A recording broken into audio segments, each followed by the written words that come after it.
We have got a busy morning here in the Back 40 Firewood Woodyard. We're going to be doing a couple things. We're going to be testing a few things out here, and I'm going to bring you guys along for the ride. First, we have these blocks. We are going to be running these through the Kindlet 200. And I'm thinking I'm going to put the blocks in like this instead of like this. So we are going to load up these blocks just like this, and we are going to have a long, solid feed of wood just going right down the line. It should be pretty cool. Now, some of you, John frickin' Jeep, you were wondering how these things were going to split, and you're thinking that the Kindlet may have some difficulty splitting this heartwood that you said. We've got some hard maple and oak in the Ultratech trailer, ready to split up. So we're going to run, hopefully, most of this through the Kindlet 200 this morning. And then what I'm going to do is I'm going to test the moisture on the inside. So we're going to get a moisture reading of the fresh split pieces. And then I'm going to take those pieces, the first run we get done, I'm going to take them and put them in the kiln over here, the little micro kiln, and we are going to run a batch through this after all day. We're going to cook it all day, and as an added bonus, I am also going to be doing an internal temperature check of the wood as it's in the kiln. So I'm going to have 4 pieces drilled out with the temperature probes inside them, and we're going to monitor as the day goes on. We're going to see how long it takes to get that internal core temperature up to 140 degrees. And then I probably won't be able to bring you along for the completed run because I'm thinking I'm going to be running this well into the evening. So you may have to come back for, I don't know if it'll be part 2, but come back in the next video for the results from this video. So we are going to be running the pallet block cutoffs through the Kindlet, from the Kindlet to the kiln, and we are going to monitor and watch the moisture percentage. We're going to check that, and we are going to also be monitoring the internal core temperature when it's in the kiln. So lean back, pull yourself away from that edge of your seat that I know you're on, waiting for this video to get started, because here we go.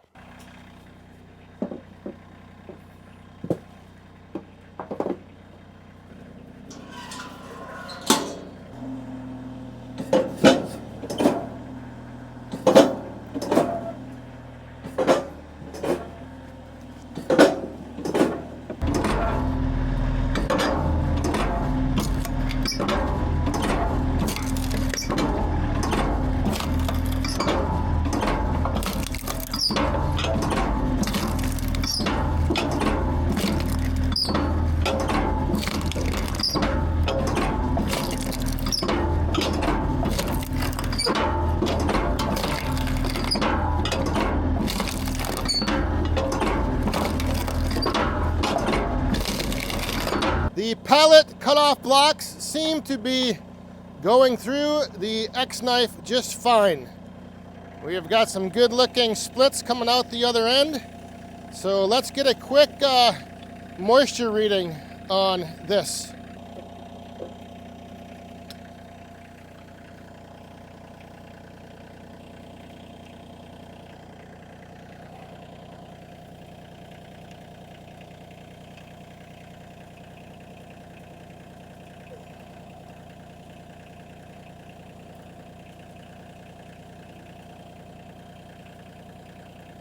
So this piece all around, core piece, about 32, 33%. This one looks like it was from the edge, or closer to the edge. Oh, so that's at 23, 22. This is another edge piece. Let's see what we got. 27, 22.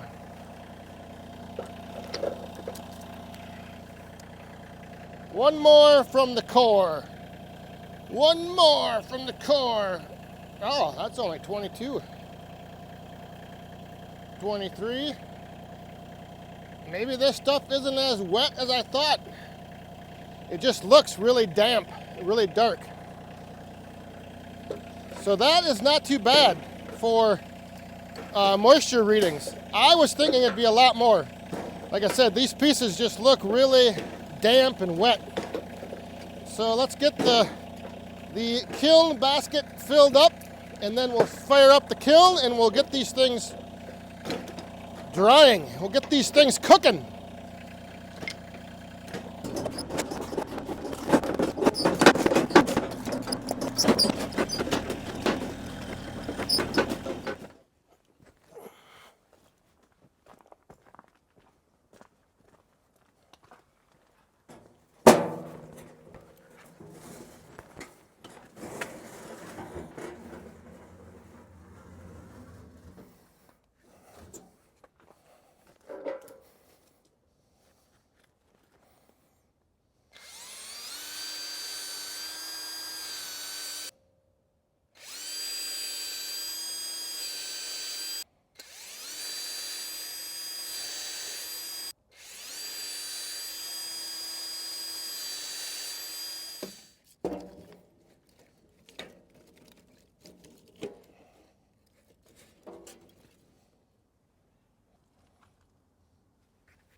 All right, so starting off, our core temperature, we've got 28, 27, 28, 27.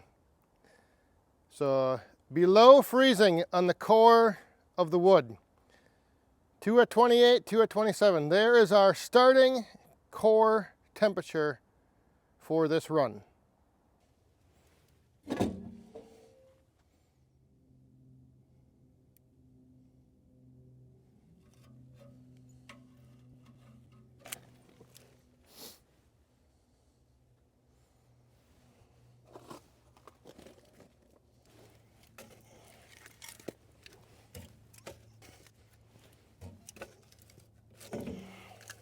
We've got the fire going.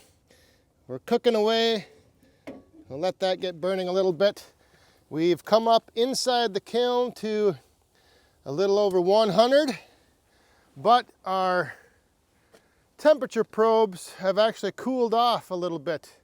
We've dropped 1 degree. So the wood on the inside is getting colder. It's going the opposite direction. So if you didn't see my video from last week with the micro kiln over here from Anderson Biomass Systems, go back and check that out. This is just a proof of concept working model, like on a smaller scale of what Phil Anderson is building. I'm doing some tests on it. This is part of the testing, checking things out, seeing how hot we can get things inside there. But he is building kilns for anywhere from 2 to 4 IBC tote size. He also is offering plans so that you can get the plans and just build the kiln yourself. So the link is down in the description. He has a Facebook page.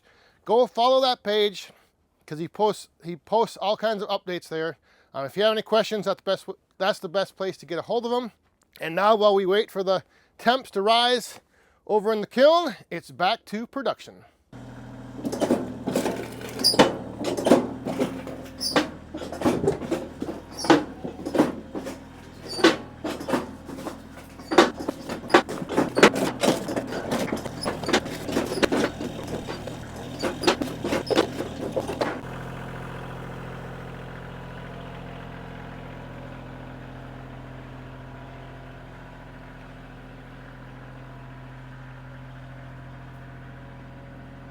It's time for a little check-in on the core temps inside the kiln. All right, so we are at, I gotta get the glare off this, 98, 76, 64, and 51. I believe the probe number 1, the 98, that's the one that I have on the very top. And then probe 4, the 52, that's the one that I have kind of down, kind of in the middle, near the bottom in the front. So there's the range of temperatures that we are at right now. 98, 76, 65, and 53. And the temp inside the kiln is at around 290, almost, well, it's climbing up, getting close to 300. So the fan is probably going to kick in again and cool things off and then let it heat back up. I don't know how long it's been since I started. That's the one thing I didn't mark, was the time that I started this. So either way, those are the core temps checking in. I would say we're probably about an hour into it. So I'm going to keep splitting up the blocks into some more mini firewood and then check back in a little while.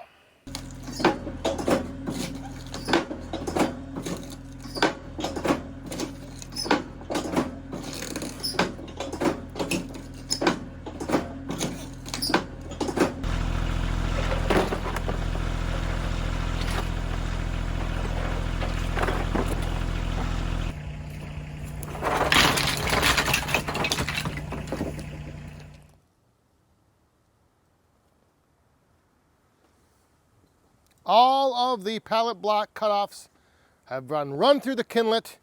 I got to the point where I was trying to keep up, just wasn't paying. So I just decided, since I was going to be just putting these things over here in this shelter, I figured I would just push them off the end, shoot into a basket, and then bring the basket over here and just dump them in the pile, because I don't have any room right now currently in the greenhouse. And I want to give these things, I kind of want to spread them out, put them in a little pile, and let them start, get the air drying that damp look off the outside of them. So I just ended up dumping everything over here under the shelter. I got the tote of maple right there, and now I've got this pile of oak and hard maple mixed in. But that is a fabulous looking pile of mini firewood. The pallet blocks, the cutoffs, they ended up running very nice. At least I think anyway. Pretty smooth. A couple of the pieces did have a few knots that a couple times did jam up, but I think I'm gonna have to go get another load, or 2 or 3, I don't know. So over here to check in on the kiln, I did go back and look at when I started. So with this little the probes that I have, that little base unit, it does send all of the data to my phone. So I think it's every minute, it gives a temperature reading. So at the end, I'll have a big long spreadsheet that I can go back and look and check temperatures and all that. So it's been almost 2 hours. It's like an hour and 50 minutes since we started the kiln up. And currently we have risen, we kind of balanced out. So we were at 138, 117, 119, and 129. So almost 2 hours into this morning's run, and we got the one pretty close to the 140, and then the other ones have balanced out. I know for a while there, the Pro 4 was like trailing behind by quite a bit, but now they're all starting to balance out. So 2 hours in, core temps are still going up. I've had to put wood in just once. I loaded some more blocks in there and some more scraps. So we shall see. I'll check back in now later this afternoon. And then, like I said, I'll probably follow up in an upcoming video on the results. All right, just gonna jump in here for a quick update before this video ends. I've come out to check the fire. We are about 4 hours into the burn, and our temperatures are reading, well, if we can see this, 154, 140, 143, 143. So we definitely crossed over the 140 mark, just barely on probe 2, but that is why we do these tests, to see. So I'll have to go check the logs and the time when this crossed over, but we are definitely now above 140 with all probes. So again, just a quick little insert here, back to the video. But the results of the pallet blocks through the Kindlet, huge success.